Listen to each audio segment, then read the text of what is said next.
Bonjour à tous et aujourd'hui une nouvelle vidéo de présentation de deck sur une investigatrice que je n'ai encore jamais jouée. Il s'agit de Marie Lambeau, la chanteuse, qui est d'abord sortie comme carte promo, si ma mémoire est bonne, au moment de la sortie de la boîte de base, et qui est ressortie comme 6ème investigatrice de la boîte Le Cercle Brisé.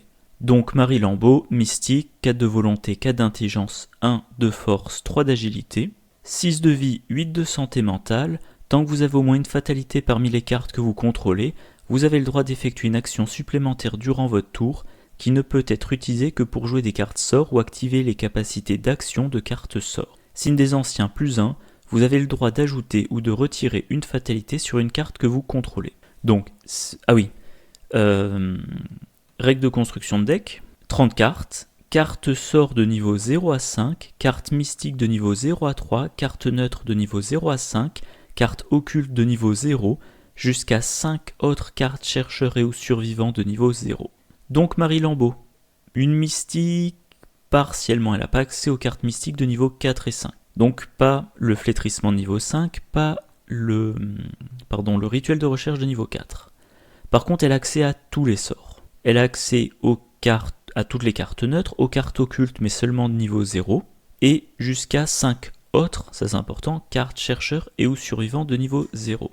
Donc c'est plus qu'une mystique, c'est on va dire une sorcière, vu qu'elle a accès à tous les sorts mais pas toutes les cartes mystiques. Alors je présente juste le deck, pas l'investigatrice en détail, donc je vais pas chercher toutes les cartes mystiques niveau 4 et 5 qui sont pas des sorts, toutes les cartes occultes de niveau 0, non. Je vais me focaliser sur le deck. Alors, qu'est-ce qu'elle a ? Elle a une volonté de 4, c'est fort, c'est au-dessus de la moyenne. Elle a une intelligence de 4, c'est bien. Une force de 1, bon, elle combattra pas avec sa force. Et une agilité de 3, ce qui est dans la moyenne.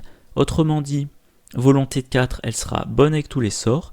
Enfin, elle part bien, elle n'aura pas besoin d'être boostée énormément.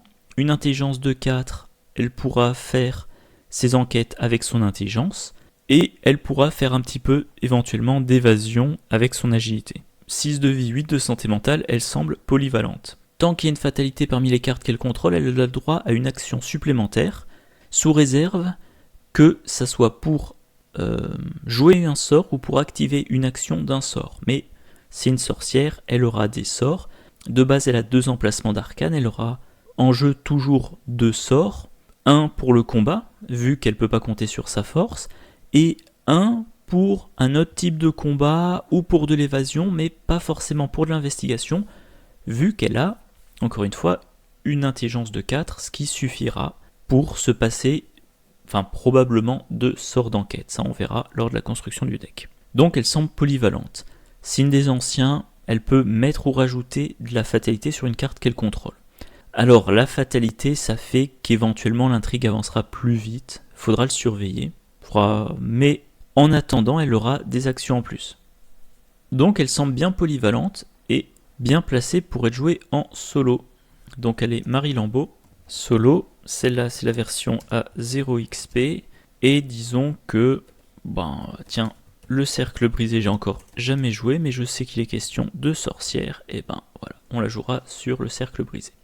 Comme d'habitude, j'ai activé tous les packs avant, je fais ce deck-là à partir des cartes de tous les packs qui sont sortis jusqu'à présent, donc tout jusqu'à devant le trône noir inclus. Je regarde les soutiens, j'ai trié par coup, et voilà, on va passer en revue. Alors, Thermos, c'est pour du soin, mais c'est efficace quand on s'est pris beaucoup de trauma, ça prend des actions, pas intéressant. Rituel de recherche, ça permet de trouver les indices par 2, mais on risque de perdre toutes ses actions. Et puis, enquêter avec la volonté, là pour le moment, elle a 4 en volonté, 4 en intelligence, donc non.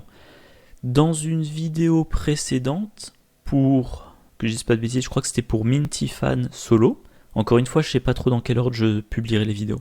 Pour Minty Fan en solo, j'ai dit que je ne prenais pas la compétence déduction, parce que en solo, il y a peu de lieux avec plusieurs indices en solo. Donc des lieux sur lesquels il y a marqué 2, 3 indices par investigateur. Et si sur sur un lieu il y a plusieurs indices en solo, il n'y a pas forcément une valeur occulte très élevée, donc ça ne sera pas des tests très difficiles. La combinaison test difficile et plusieurs indices, c'est assez rare. Donc, rituel de recherche non, nécessaire à empreinte digitale, même raisonnement. Ça sert à trouver 2 indices à la fois, ça donne un bonus de plus en intelligence, mais ça coûte quand même 4. En solo, je le prends pas. Milan Christopher, encore une fois, en solo, je le prends pas, parce que je ferai pas assez d'enquêtes pour le rentabiliser. Clé de Saint-Hubert, voilà. Ça, par contre, très important. Oh, je pense à un truc d'un coup. Tout à l'heure, j'ai dit... Marie Lambeau, elle n'a pas accès au flétrissement niveau 5 et au rituel de recherche niveau 4. C'est faux, parce que ce sont des sorts. Donc elle y a accès en tant que carte sort, mais... Enfin, comment dire, ce sont des cartes mystiques de niveau supérieur à 3. Donc elle n'y a pas accès selon la rubrique carte mystique de niveau 0 à 3, mais elle y a accès parce que ce sont des cartes sorts. Voilà. Bref, clé de Saint-Hubert. Là par contre, c'est très intéressant. Vous gagnez plus en volonté, plus en intelligence. C'est-à-dire qu'elle passe à 5 et 5. Elle est encore plus apte à enquêter sans utiliser de sort. Ça, je le prends. Alors, moins 2 de santé mentale et se soigner quand on est vaincu par les horreurs. J'ai dû en parler dans le pack, donc dans le commentaire du pack sous les étoiles noires. Il y a Shep qui a fait une vidéo. Alors, ça doit être... Je sais plus comment il appelle ça, je sais pas si c'est le... Alors, Deep Knowledge, je crois que c'est la chaîne SDA. Je sais plus comment ça s'appelle ça dans sa chaîne Arkham. Mais de mémoire, il a fait une vidéo tout entière pour parler de cette carte-là. Donc ça, j'en mets 2 exemplaires. Alyssa Graham, ouais, non. Whisky du Tennessee, non. Surtout que les cartes survivants, j'ai le droit, survivant ou chercheur, j'ai le droit qu'à 5. Donc non, elle a de la volonté, elle combattra autrement. Vieux grimoire pour tutorer, non. Totem macabre, non. C'est un accessoire, j'ai déjà la clé de Saint-Hubert. Symbole magique, alors là par contre, c'est à voir. Ça remplace un emplacement de main par un emplacement d'arcane, qu'on peut utiliser pour un soutien sort ou rituel. Marie Lambeau, si elle a de la fatalité sur une de ses cartes, elle a une action supplémentaire pour activer un sort. Donc elle voudra quand même faire un maximum de choses avec des sorts. Du coup la question c'est simultanément combien de sorts différents je voudrais. C'est sûr que je voudrais un flétrissement. Et est-ce que j'aurai 2 sorts de combat en même temps ? Est-ce que j'aurai un sort de combat et un sort d'évasion ? Est-ce que j'aurai 2 sorts de combat et un sort d'évasion ? Pour le moment, je ne sais pas. Dans le doute, je vais en mettre un. Sachant que le symbole magique, dans un deck de mystique, il entre en conflit avec l'atamé spirituel qui prend un emplacement de main et qui permet de gagner plus 2 quand on fait un test pour un sort. N'importe quel sort. Intéressant. 6e sens, donc je mets un symbole magique, on verra après s'il est gardé ou pas. 6e sens de l'enquête qui permet d'enquêter dans un lieu révélé avec le choix de la valeur occulte. Même chose que j'ai dite pour le deck Mintifan. En solo, quand je quitte un lieu, c'est que je ne veux plus y enquêter ou que je ne peux plus y enquêter sans danger. Donc, je ne le prends pas. Peter Sylvestre, c'est quand même bien tentant. Parce que c'est plus en agilité, ce qui fait que là, entre la clé de Saint-Hubert et Peter Sylvestre, Marie Lambeau, elle est 5, 5, 1, 4. Donc, en dehors de la force, mais encore une fois, j'aurai un bon sort de combat, en dehors de la force, elle a de bonnes caractéristiques partout. Je vais en mettre 2, on verra ce que ça donnera. Le soin d'horreur, eh bien, comme tous les mystiques qui jouent des sorts, je vais lui mettre 2 recherches ésotériques, ce qui fait qu'elle commencera avec 2 traumas mentaux. La clé de Saint-Hubert lui met -2, ça veut dire qu'en début de partie, elle aura la possibilité de se prendre 3 horreurs et la 4e horreur lui fera défausser la clé de Saint-Hubert. Ce que je ne souhaite pas, parce que ce sont des bonus intéressants. L'effet de soin de la clé de Saint-Hubert, c'est plutôt un dernier recours. Mais ce qu'on veut, c'est avoir la clé de Saint-Hubert en jeu, pas la défausser pour être soigné. Donc Peter Sylvestre, pour encaisser un peu l'horreur, on verra s'il a de la place dans le deck. L'âme enchantée. Du combat à la force, 2 en force pour l'attaque, enfin 1 de base plus 1. On peut dépenser une charge pour passer à 3 et d'infliger 2 dégâts. Je vais en mettre 2, mais pas pour la lame enchantée, pas pour la lame enchantée maintenant pour son effet, mais comme pour réserver de la place pour l'atamé spirituel. Voilà. C'est pas la lame enchantée qui m'intéresse, mais plus tard, faudra rentrer un atamé spirituel. La pierre chtonienne, scellée, moi généralement je joue pas avec. Imperméable, non. Flétrissement, bien évidemment 2. Eli Horowitz, je pense pas que j'aurai de relique. Dans Destly, j'ai assez de volonté, j'ai assez d'agilité. Couperé, non. Chaussures de course, bon ça j'ai assez d'agilité je pense.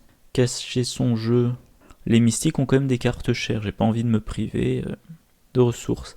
Travail de terrain, c'est tentant. On va essayer de voir si ça rentre.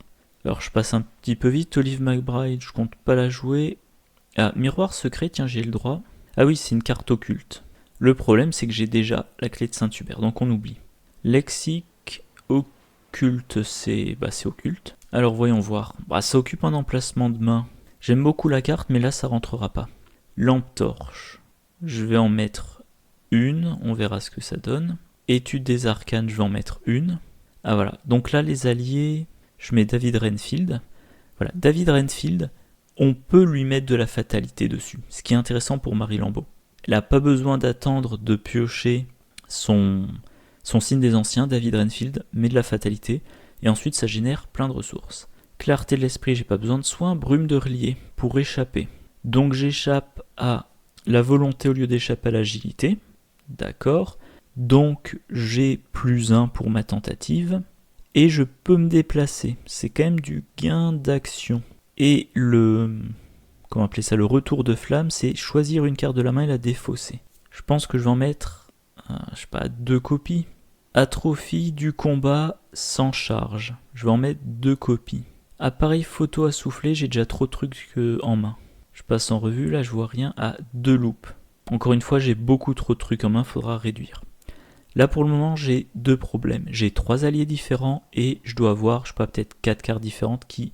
Voilà, le 3e allié, l'initié aux arcanes. Et beaucoup trop de trucs en main, va falloir diminuer. Étrange solution, non, j'aurais pas le droit aux cartes aux cartes améliorées. Bougie rituelle, plus de place en main. Recherche ésotérique, bah oui, j'en mets 2. Et là, je suis déjà à 23 cartes. Bon, alors déjà, on va essayer de réduire un petit peu les soutiens. En main, j'ai quoi ? Une lampe torche, 2 loupes, un symbole magique. Et aussi, la lame enchantée qui prend une main et un emplacement d'arcane. Et bien du coup... Ah oui, Marie Lambeau, elle aura pas accès à la loupe de niveau 1. Et justement, la loupe de niveau 1, éventuellement, j'avais la possibilité, je la remonte dans ma main pour pouvoir jouer quelque chose d'autre qui occupe un emplacement de main. Ouais, voyons voir. Le symbole magique, en fait actuellement le symbole magique il me sert pour jouer les brumes de relier, pour m'échapper. Ouais, je vais faire ce que j'ai dit tout à l'heure, non, ça sera de l'évasion à l'agilité, du coup je retire les brumes de relier. Et comme emplacement d'arcane, j'en ai besoin d'un pour atrophie, un pour flétrissement. La lame enchantée, elle restera pas, du coup je peux retirer le symbole magique. Voilà. Donc maintenant en main j'ai quoi ? Lampe torche, loupe et lame enchantée. Et une fois le deck évolué, ça sera lampe torche, loupe et atamé spirituel. Donc je pense que pour les mains ça va. Arcane, du combat. Accessoire clé de Saint-Hubert, ça me semble indispensable. Allié David Renfield pour avoir justement cette fatalité garantie. L'initié aux arcanes pour être sûr d'avoir les sorts. Enfin sûr. Pour avoir plus de chances d'avoir les sorts. Et Peter Sylvestre pour du bonus d'agilité et de l'encaissement d'horreur. Sachant que l'initié aux arcanes, elle peut encaisser 2 horreurs. David Renfield peut en encaisser une. Mettons que j'en ai un exemplaire de chaque en jeu. Je peux leur coller 3 de chaque. Mais ça les achève. Marie Lambeau, elle peut encaisser 5 dégâts. Elle commence, que je dise pas de bêtises, donc elle peut encaisser 7 horreurs. Mais Peter Sylvestre au niveau 2. Ah ouais, mais j'ai pas le droit à Peter Sylvestre au niveau 2. Donc je crois que je vais retirer Peter Sylvestre. Parce que quand même 3 alliés différents dans un deck chercheur, ou avec chercheur comme classe secondaire, ça peut être intéressant. Parce qu'on fait entrer l'allié, on bénéficie de l'effet d'entrée en jeu, par exemple gagner un indice, et ensuite on s'en fout qu'il reste pas en jeu. Mais là, si je les veux pour des bonus permanents, c'est-à-dire qu'il faut que je les garde en jeu, et là, ça me coûterait plus tard de charisme. Alors travail de terrain, C'est un bonus intéressant, mais je vais me contenter d'un. Donc on est descendu à 18 soutiens, ce qui est quand même encore beaucoup, mais on va voir. Événement. Voyage astral, j'en mets toujours une copie pour quand on doit vite retraverser la carte. Tempête d'esprit, c'est un peu l'explosion dynamique du mystique, j'en mets une copie. Regard hypnotique, annuler une attaque, persuasion, non, je crois que c'était un sort, je confonds. Persévérance, oups, lumière aveuglante. Regardez ce que j'ai trouvé l'enquête bien, sort de protection. Sombre prophétie. Sort de protection, ça peut être quand même utile, si elle doit faire un test de force. C'est pas fréquent sur les cartes rencontres de mémoire, mais quand même, si on n'est pas sûr de pouvoir gérer un effet révélation, vaut mieux l'annuler. Position avantageuse, non, elle laisse pas d'indice derrière elle, ou si elle en laisse, c'est qu'elle s'en fout. Creuser trop profondément pour des points d'expérience, je pense pas que j'aurai la place.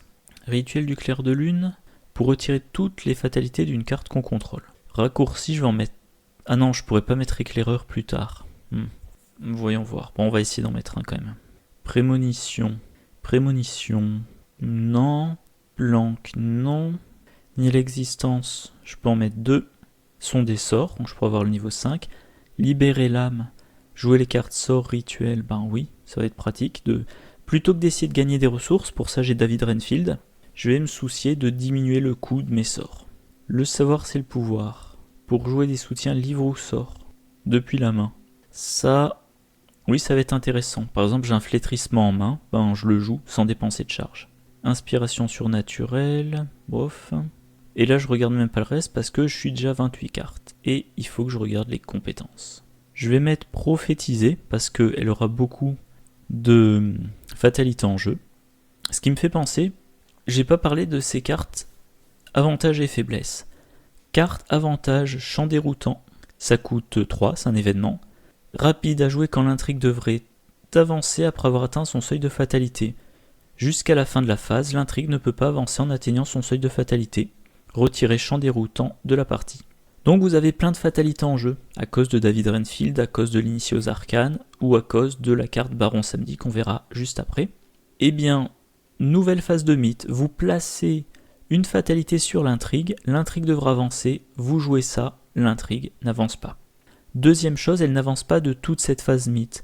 Donc vous pouvez piocher Antique Fléau qui dit rajouter une fatalité sur l'intrigue, cet effet peut faire avancer l'intrigue. Non, ça ne fait pas avancer l'intrigue.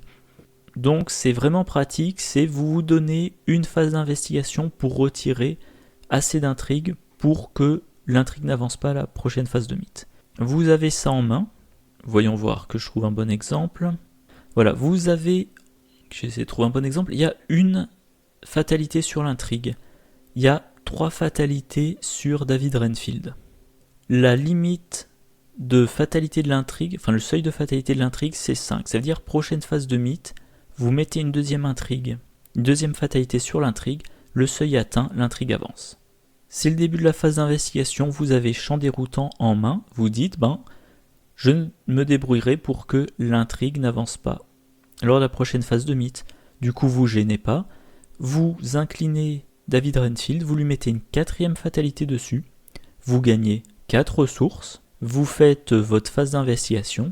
Phase du mythe, vous mettez une 2e fatalité sur l'intrigue. Vous dépensez 3 ressources pour jouer champ déroutant. L'intrigue n'avance pas. La carte rencontre peut mettre n'importe quel nombre de fatalité en jeu, l'intrigue n'avancera pas. Phase d'investigation suivante, vous réutilisez David Renfield, vous lui mettez une 5e fatalité dessus, vous l'inclinez, vous gagnez 5 ressources, et là, je sais pas, vous le faites mourir. Alors dans les cartes que j'ai dans mon deck, il n'y a pas d'analgésique ou de pipe, donc il n'y a pas de... Il n'y a rien pour infliger des dégâts, mais je sais pas, vous trouvez une solution où vous avez la carte sacrifice dans le deck. Tiens, faut que je la mette d'ailleurs. C'est la carte sacrifice dans le deck. Vous sacrifiez David Renfield. Phase du mythe suivant, vous mettez une 3e fatalité. Le seuil est toujours de 5, ça n'avance pas. Et ça vous a permis d'accumuler les fatalités sur David Renfield pour générer plein de ressources. Vous avez généré sur 2 phases d'investigation 9 ressources, moins 3 pour jouer le champ déroutant. Ça vous a quand même laissé 6 ressources. Bon, ça c'est un exemple. Il y a aussi certains scénarios, il y a plein de cultistes avec de la fatalité sur eux. Et vous empêchez l'intrigue d'avancer, vous allez tuer un cultiste, et vous êtes à la même situation, l'intrigue n'avance plus. Carte faiblesse, c'est Baron Samedi, un soutien allié. Quand vous le révélez, vous le mettez en jeu. Il ne peut pas quitter le jeu tant qu'il a moins de 3 fatalités sur lui. Forcez quand n'importe quel nombre de dégâts est placé sur un investigateur dans le lieu du Baron Samedi. Placez un dégât supplémentaire sur l'investigateur. Donc bon, faut faire attention aux dégâts. Action rapide, inclinez Baron Samedi, placez une fatalité sur Baron Samedi. S'il a au moins 3 fatalités sur lui, défaussez-le. Là le problème, bon déjà ça occupe un emplacement d'allié. Si vous devez mettre un dégât sur votre investigateur, vous en mettez un deuxième, autre problème. Encore un problème, il fait avancer l'intrigue plus vite, parce qu'il va avoir sur lui une fatalité, puis 2, puis 3. Et enfin, si ça tombe mal, il fait avancer l'intrigue, ce qui retire toutes les fatalités en jeu, y compris sur lui, et là vous repartez le compte à 0. Donc ça c'est aussi un autre intérêt du champ déroutant.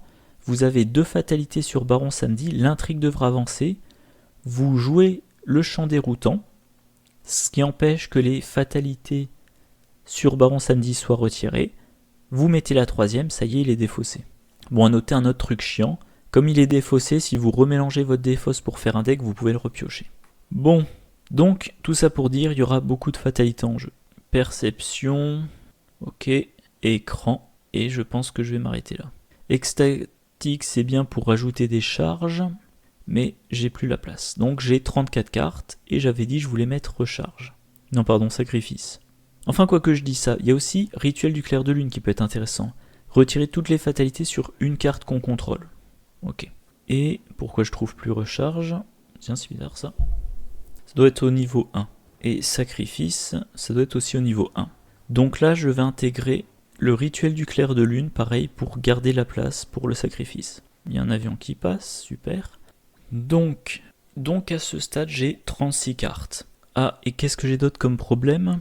Ça correspond pas aux règles de construction. Ah oui, parce que j'ai 1, 2, 3, 4, 5, 6. J'ai 6 cartes chercheurs, j'ai le droit qu'à 5.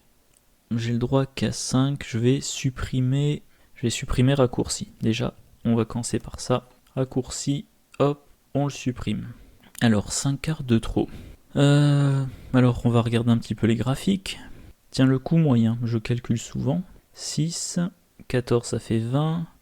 Et 21, ça fait 41, 49 divisé par 2, 9, 16, 22, 30. 41 divisé par 30, ça fait... Bon, ça fait pas 1,5. Donc, c'est pas un deck avec des cartes chères. Ça, c'est bien. Sachant que j'ai David Renfield pour fournir des ressources, et j'ai deux fois libéré la main. Donc, j'aurai pas de problème de ressources. Beaucoup d'icônes de volonté, beaucoup d'icônes d'intelligence, des icônes libres, des icônes de force, pas trop d'agilité. D'accord. Le combat, j'ai flétrissement, j'ai atrophie et j'ai la lame enchantée. L'enquête, j'ai lampe torche, j'ai 2 loupes, j'ai étude des arcanes pour les boosts, j'ai la clé de Saint-Hubert pour les boosts et j'ai perception. Voilà. Sinon, niveau emplacement occupé, donc dans les mains, j'en ai 5 en tout. Arcane, j'en ai 4, ça va. Allié, j'en ai 5 avec la faiblesse. Accessoires, j'en ai 2, c'est logique. Et voilà, main plus arcane, 2. Alors, comment je vais me débrouiller avec ça? Voyons voir. Alors, je pense qu'il y a des choses à retirer en main. Le truc, c'est que je pense que je vais garder une seule lame enchantée, donc au final, un seul atamé spirituel. Parce que le reste, je vais réactualiser l'affichage, le reste des soutiens, mes 2 sorts, c'est du combat, j'en ai besoin. La clé de Saint-Hubert, j'en ai besoin pour combattre et enquêter de façon fiable. David Renfield, il va me servir pour être sûr d'avoir toujours ma fatalité pour utiliser mes sorts. Alors, je vais pas forcément, comme mes sorts actuellement c'est que du combat, je vais pas forcément, je vais pas forcément avoir besoin de les utiliser plusieurs fois. Mais si l'action gratuite, elle sert pour utiliser le sort, et c'est-à-dire que mes actions, on va dire limitées, je peux les utiliser pour autre chose. Par exemple, faire déplacement, enquête, déplacement, action gratuite, j'utilise mon sort. Voilà, flétrissement. Initié aux arcanes, il faut être sûr d'avoir ses sorts. Loupe, allez, je vais réduire à 1. Et j'hésite quand même un petit peu sur l'utilité d'un rituel des arcanes pour les cas quand même, aller dans le doute. De toute façon, bon bah on teste. Hein. Je vais remplacer une atrophie par un, oups, c'était le précédent, un rituel de recherche. Voilà, comme ça j'ai aussi un sort pour enquêter. Quand j'aurai la tamée spirituelle, alors que je dise pas de bêtises, donc j'ai 4 de volonté. J'ai David Renfield en jeu, il me donne 1, ça fait 5. J'ai la clé de Saint-Hubert, ça me fait 6. J'utilise la tamée spirituelle, ça me fait 8. Je peux faire une enquête avec une volonté de 8. Alors qu'en intelligence, si j'enquête à l'intelligence, ça ferait 4. Plus 1 pour la clé de Saint-Hubert, plus 1 pour la loupe. Voilà. Donc je vais prendre ça. Il me reste toujours 3 cartes à éliminer. Compétences, pareil, je pense que j'ai le... Je peux pas descendre plus bas. Hein. J'ai cran pour réussir les tests les plus durs et je remplace en piochant une carte. Perception, les tests les plus durs, je remplace en piochant une carte. Et prophétiser pour le cas où j'ai besoin de faire un test autre ou alors tout simplement, quand il y a 6 fatalités en jeu, 3 icônes libres, c'est bien. Donc il faut que je coupe entre soutien ou événement. Voyage astral maintenant, dans tous mes decks, surtout en solo, j'ai toujours une carte du genre déplacement rapide pour se barrer vite fait avant que ça devienne catastrophique. Tempête d'esprit, pareil, on va dire un sort de dégâts de zone. Sort de dégâts de zone, c'est toujours intéressant, ça peut toujours arriver. Vous vous retrouvez avec 2 ennemis dans votre lieu. En une attaque, vous touchez les 2. Et en plus, contrairement à l'explosion de dynamite, ça ne vous fait pas automatiquement des dégâts. Ça vous fait un dégât si vous piochez le mauvais jeton. Donc je garde. Sort de protection quand même. Annuler une carte, c'est puissant. Dans le même ordre d'idée, nier l'existence, c'est annuler une chose et... quand je l'aurai au niveau 5, ça sera se donner quelque chose. Voilà. Libérer l'âme. Alors c'est bien tentant de diminuer de 3 le coût d'un sort, mais je vais regarder très attentivement. Atrophie, ça coûte 2. Flétrissement, ça coûte 3. Rituel de recherche, ça coûte 4. Bon, champ mystique, ça coûte 3, ok. Nier l'existence, ça coûte 0. Rituel du clair de lune, ça coûte 0. Sort de protection, ça coûte 1. Tempête d'esprit, ça coûte 3. Voyage astral, ça coûte 3. Au final, ça serait pas si utilisé que ça. Oups, mauvaise carte. Voilà, libérer l'âme, c'est ici. Au final, ça serait pas si utilisé que ça. Ça servirait la plupart du temps pour ces 2 icônes. Donc ça serait une carte, je dirais, je la garde dans la main en prévision du moment où je l'attribuerai à un test. Donc je vais en retirer 2. Encore une fois, il y a David Renfield pour générer des ressources. Le savoir, c'est le pouvoir. C'est rapide, ça coûte 0, c'est rapide, j'utilise un soutien livre ou sort. Alors j'ai pas de livre, donc c'est un soutien sort. Sans payer le coût, sans dépenser de charge. Je peux le défausser pour piocher une carte, ça probablement je le ferai pas. C'est quand même assez efficace. Alors le truc c'est qu'atrophie, il n'y a pas de charge. Rituel de recherche, bon ça va, les charges devraient suffire sur une partie. Flétrissement, ça sera plutôt ça. J'ai un flétrissement en jeu qui a quasiment plus de charge, j'en ai un deuxième dans ma main. J'utilise celui de ma main. Voilà. Ou éventuellement, sur un rituel de recherche, il est dans ma main, j'ai une dernière enquête à faire, j'ai pas m'embêter à le jouer. Donc ça, je vais en garder... Je pense que je vais en garder une copie.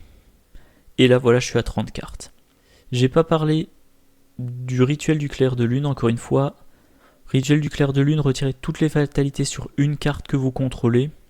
Évidemment, éventuellement, s'il y a plein de fatalités sur David Renfield, c'est intéressant, mais c'est surtout pour remplacer plus tard. Donc là, bon, comme d'habitude, je dis pas que mon deck est génial, mais je suis assez satisfait et j'ai envie d'y jouer cet automne.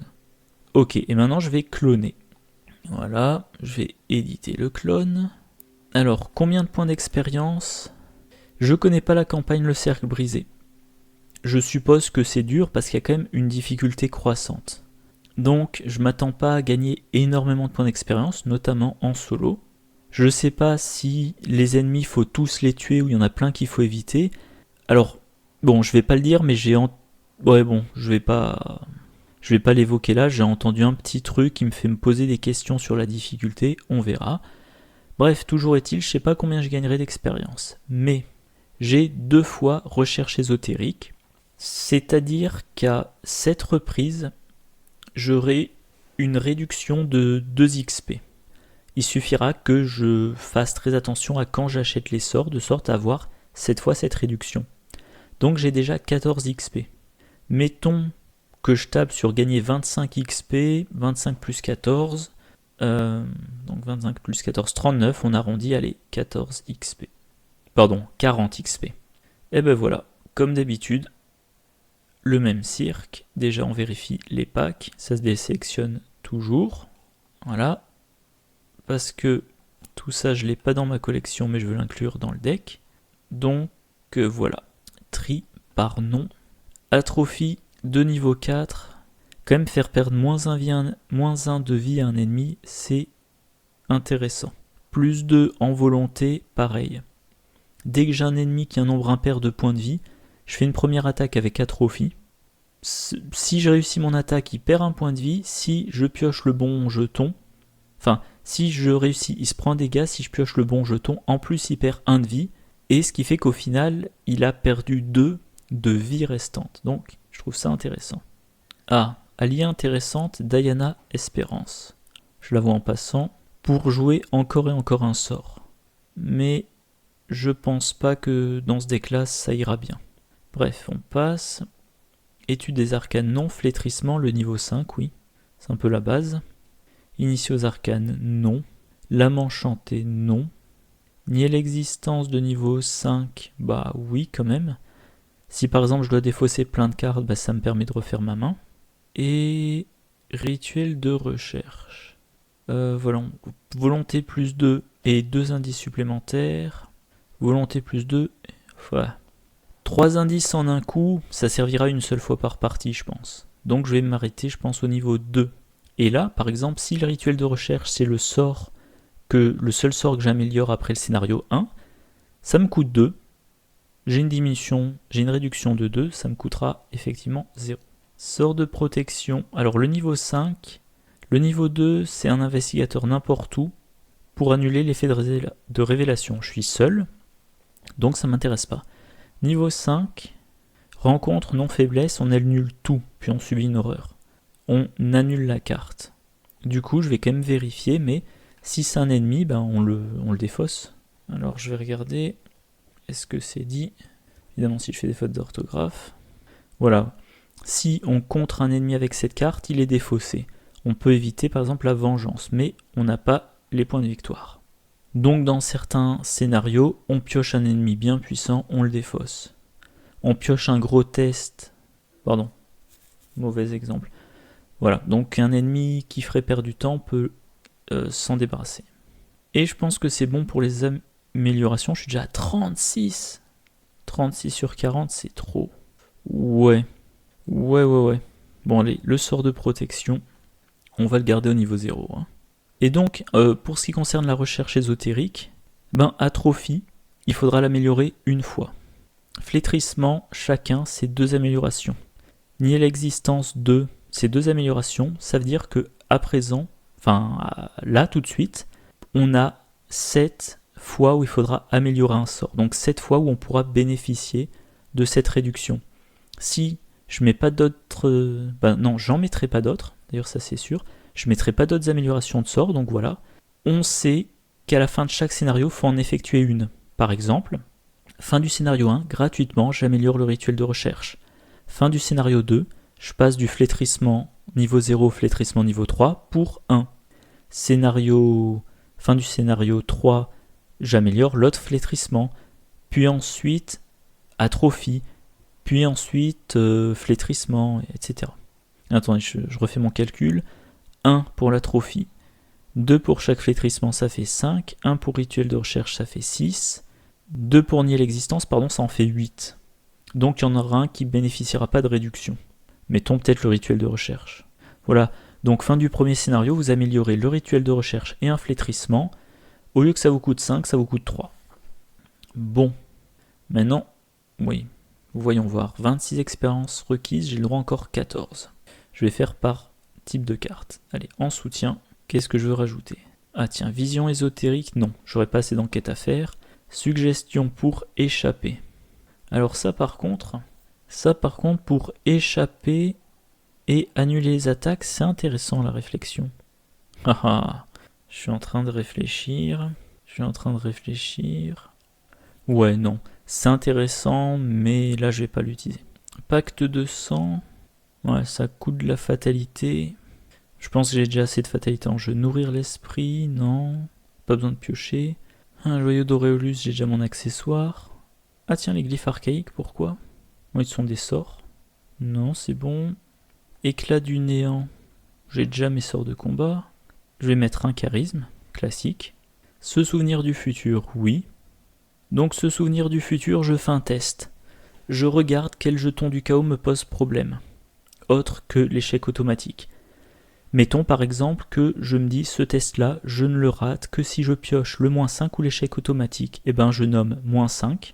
Et si je pioche le -5, j'incline ce souvenir du futur et je gagne +2. Donc je transforme le -5 en -3.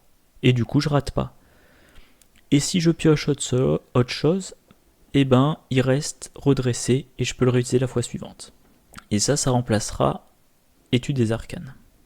Atamé spirituel, on avait dit, en remplacement de la lame enchantée. Voilà. Donc je fais mes remplacements, que je trouve -1 lame enchantée et -1 étude des arcanes. Voilà. Si j'ai pas dit de bêtises, je suis toujours à 30 cartes, 32 expériences, il m'en reste 8. Événement. Instant de répit, soigner les horreurs, c'est bon. Éclipse sanglante. La carte est intéressante pour faire beaucoup de dégâts d'un coup, mais j'ai pas de solution de soin, donc c'est trop risqué. Recharge. Alors c'est là que se pose la question, qu'est-ce que je fais? Est-ce que mes sorts je les recharge ou est-ce que je les sacrifie?